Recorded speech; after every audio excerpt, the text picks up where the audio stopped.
Bismillahirrahmanirrahim. Assalamualaikum warahmatullahi wabarakatuh. Saya lanjutkan lagi, saudara-saudara, teman-temanku yang bahagia. Lanjut part 2 ya. Sekarang situasi atau keadaan yang itu menunjukkan Nabi Khidir ada di tempat atau di daerah sekitar kita itu bagaimana? Nah, ini dengarkan cerita saya ya, teman-teman. Anda percaya monggo, tidak percaya monggo. Kebetulan tadi ada komentar dari orang-orang Malaysia yang bertanya tentang bagaimana cara bertemu dengan Nabiullah Khidir. Saya sendiri bingung, teman-teman. Mohon maaf, saya juga tidak tahu bagaimana caranya. Yang jelas, dulu saya pindah dari Kajang kemudian ke KL. Nah, di KL saya ini kan kuli di Malaysia kan. Jadi kerjaan saya habis di Kajang, pindah ke KL. Lebih tepatnya di tempat atau di Jalan Duta. Nah, singkat ceritanya seperti ini. Saya waktu itu saya biasa saja. Enggak puasa, tidak melakukan riyadhah apapun. Saya tidak melakukan riyadhah apapun. Saya kerja seperti kuli-kuli biasa kerja. Ada yang sampai overtime, sampai malam juga. Bahkan sholat saya juga banyak yang kurang. 5 waktu itu kadang hanya sholat zuhur sama maghrib. Isya-nya kadang tidak pernah. Begitu terus. Lah, ketika ada pasar malam, di sana kan ada pasar malam. Setiap malam Selasa atau malam apa itu kan ada pasar malam, berkunjung ke kongsi-kongsi pekerja. Nah, di kongsi pekerja ini kan banyak orang Madura, orang Bangladesh, orang Indonesia, banyak orang Vietnam juga banyak. Lah, ketika itu bibi saya itu bercerita. Itu saya saya belum mengira bahwasanya Nabi Khidir itu ada di situ. Saya tidak mengira karena saya tidak ada pikiran-pikiran seperti itu. Dulu memang iya saya di pondok kan. Wah, ingin seperti ya Allah, senang ya mengetahui rahasia-rahasia sirrul asror seperti itu. Kalau kita berjumpa dengan rahasia-rahasia Allah seperti Nabi Khidir kan bangga. Kemudian sebuah cita-cita yang sangat mulia kan. Tidak, itu ketika saya di Malaysia itu hampir 5 tahun itu saya tidak pernah memikirkan seperti itu, teman-teman. Saya bahkan dulu itu tidak pernah ikut torekot. Di pondok saya itu tidak ada torekot, tidak ada suluk cara untuk menjadi seperti ini tidak ada. Jadi kiai saya itu murni menceritakan akhlak-akhlak Rasulullah bagaimana, akhlak-akhlak wali itu bagaimana. Terus kalau saya libur dari pondok itu selalu melihat video Sunan Kalijogo dengan Sesi di Jenar. Saya lihat kok berlakunya seperti ini ya seorang wali ya. Bagaimana dengan Nabi Muhammad itu seperti itu terus. Saya contoh seperti itu, saya tidak pernah ikut torekot apapun, teman-teman. Lah, singkat ceritanya bibi saya itu pas Isya itu saya ndak overtime. Pas jam 5 kan satu kong di sana kan, itu satu kong 8 jam kan. Dimulai dari jam 7 kerjanya kan, start jam 7 atau jam 8 sampai jam 5. Itu satu kong namanya di sana itu, 8 jam. Di saya mulai 8 jam. Ketika saya duduk-duduk di kongsi, waktu itu ada pasar malam ya kan, pasar malam kecil-kecilan lah. Lelong, namanya lelong di sana. Masuk di kongsi, bibi saya bercerita subuhnya tadi malam ya kan, subuhnya tadi malam kan dia kan kerja di kantin. Nah, bos saya itu punya istrinya itu kerja kantin. Setiap pagi pasti mempersiapkan piring, garpu, sendok untuk pekerja-pekerja yang ikut makan di kantin itu. Lah, subuhnya teman-teman itu ada ikan, nggak tahu dari mana. Kalau kalian pernah jadi kuli di Malaysia pasti tahu, kolam itu dikongsi yang berbagai macam negara itu kan, Indonesia, Bangladesh, Myanmar, itu kolamnya itu besar sekali, luas. Lah waktu itu kan Bangladesh kan setelah OD kan airnya sedikit, mungkin tinggal segini lah, mungkin tinggal segini teman-teman. Lah ketika itu pas bibi saya sama bosnya ini kan, istrinya bos saya itu, toke saya itu bersih-bersih piring, lah kok ada ikan jatuh dari mana ndak tahu gitu loh, ada ikan jatuh loh, kok ada ikan, terus diambil ikan itu kan, terus ditaruh di cat yang sudah habis catnya lah. Cat di Malaysia itu kan besar tinggi kan, catnya itu kan, tempat cat itu loh, tempat catnya itu besar, terus tutupnya itu rapat, nggak bisa kalau dengan tenaga sedikit, nggak bisa, harus pakai tenaga, itu dimasukkan di situ ya kan, terus ditutup. Nah tutupnya itu kan kayak karet, susah, terus ditindih batu. Lah jam 8 pagi dilihat nggak ada ikannya, itu yang saya nggak nge, tapi saya belum nge teman-teman, belum nge. Saya diberi cerita seperti itu sama bibi saya belum nge. Nah saya belum nge. Terus hari demi hari saya mulai aneh teman-teman, saya mulai teringat ketika saya di pondok ikut Asmaul Haq. Asmaul Haq itu seperti perguruan yang mengajarkan nafas kita, yang diolah nafas, terus dikasih asma Allah, nama-nama Allah yang hak, seperti itu. Nah ketika itu guru saya itu begini, kalau merantau itu ya puasa weton, puasa kelahiran biar selamat, gitu saja niat saya itu seperti itu, tapi belum saya laksanakan, itu saya kerja seperti biasa teman-teman. Lah pas ketika itu malam-malam kan saya kan kerja di Daewoo itu antara India dan Korea itu kerjasama di situ di Jalan Duta itu kan. Lah pas ngambil gaji ya kan berderet-deret berbaris-baris antara Bangladesh, Indonesia, Myanmar kan, seperti itu kan.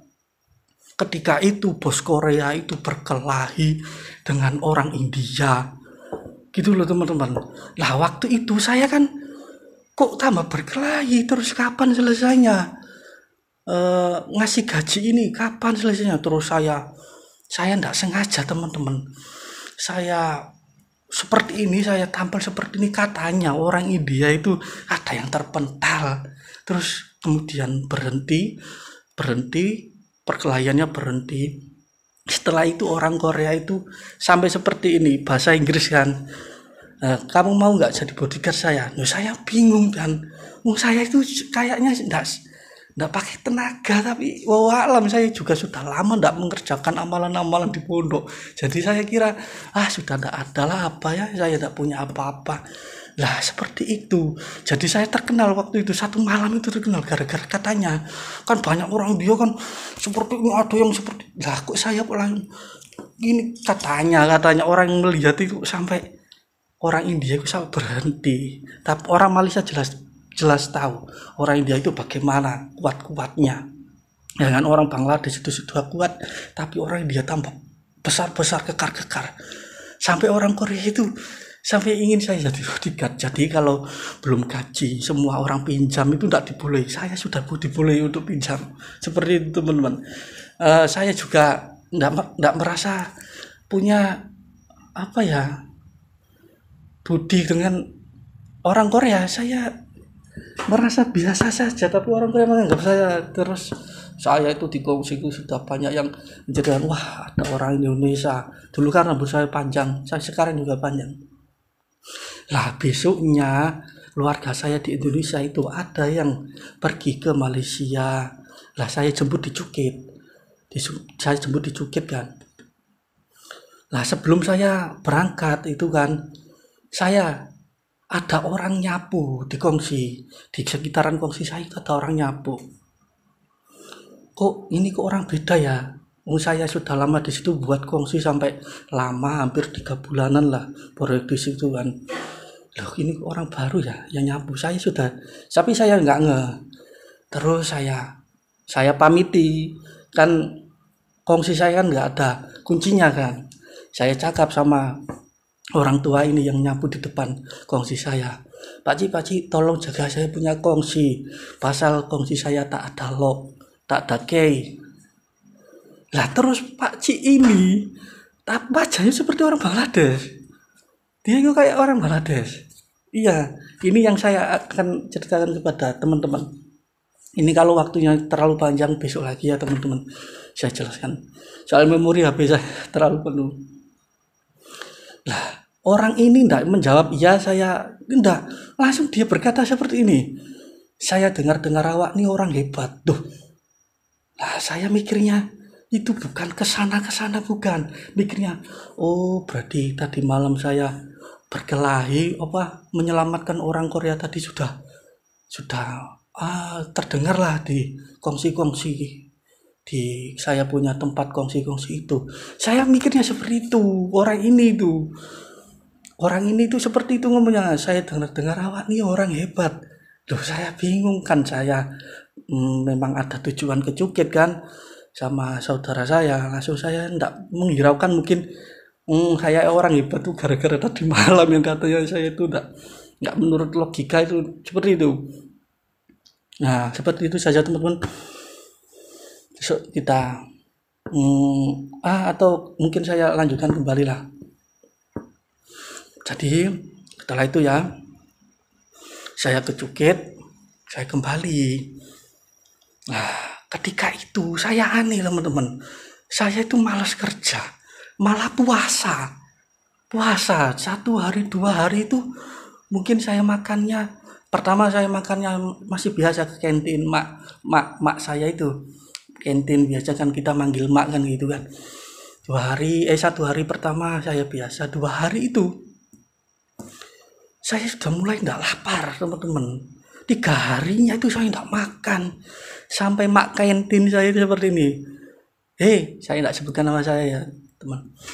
Kenapa tidak kerja sambil melemparkan kroto itu kayak apa ya, makan jajanan di lelongan tadi kan, dilemparkan ke saya. Sudah lama tidak kerja, kenapa? Saya itu bingung, saya sudah tidak, gimana ya, saya udah ada gimana gitu teman-teman. Semakin saya aneh ya kan, saya itu semakin cinta kepada Tuhan. Dulu keinginan saya di pondok itu kembali teman-teman. Saya bingung menceritakan seperti apa. Nah nanti endingnya saya belajar kuliah tadi, saya baca-baca teori Ibnu Arabi, terus yang lain-lain itu kan tentang wahdatul wujud, fana'ul fana' kok baru saya sadar saya ketika itu. Seperti itu. Nah itu mungkin cerita besok ya teman-teman. Mungkin cerita ini saya lanjut besok ya, karena ini sudah melebihi memori ya kan. Jadi intinya saya di situ kan mulai puasa, mulai wiridan, berdoa, kemudian semakin intensif saya hubungan saya dengan Tuhan. Semakin kembali lagi jiwa-jiwa saya ketika melihat film Sunan Kalijogo dan Sesi di Jenar waktu saya SMA, waktu saya SMP.